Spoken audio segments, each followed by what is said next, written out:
Hey everyone, and welcome back to another video. And in this video, I'm going to show you how to relist an item on Facebook Marketplace. Now this video is going to be particularly useful for individuals who sell a lot of items on Facebook Marketplace, especially duplicate items. How do you actually go ahead and relist it on Facebook Marketplace? Now this video is going to be short, sweet, and simple, guys. There's not going to be a lot of steps involved, but what you're first going to do is that you're going to hop onto the Facebook app and then navigate to the Marketplace. So you can either click on Marketplace on the bottom left-hand side, or you can click on Menu on the bottom right hand side and then click on Marketplace on the left hand side. Now once you do that, the way that I actually go ahead and relist items is that you want to click on Sell and then click on Create Listing. So let's take, for example, this card binder for trading cards. Now there's no actual real way to relist the same exact item. As you can see here, there's multiple different options to view, edit, add, mark as pending, boost the listing, list it in more places.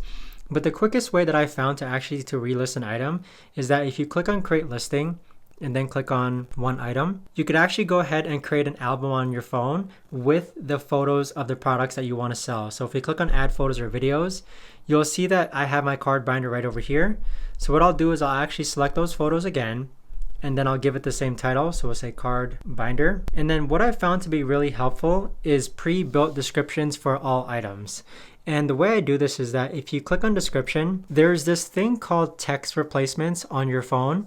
So what happens is that if I type in the letters DESC, which is an abbreviation for description, you see how there's an auto-populated text phrase that appears right over here. So if I click on this text phrase, you'll see that it now auto-populates the entire description with this pre-built description that I use for all my items. So again, this is called text replacements. So if you go into the general settings of your iPhone or iOS and then click on general and then navigate to where it says keyboard and then click on text replacements, you'll be able to type in certain phrases or letters that will auto-populate entire paragraphs like what you see right over here. So that's the best way that I found to actually go ahead and help with relisting items on Facebook Marketplace. If you guys know of a better or easier way to actually do this, let me know in the comments down below. I would love to know.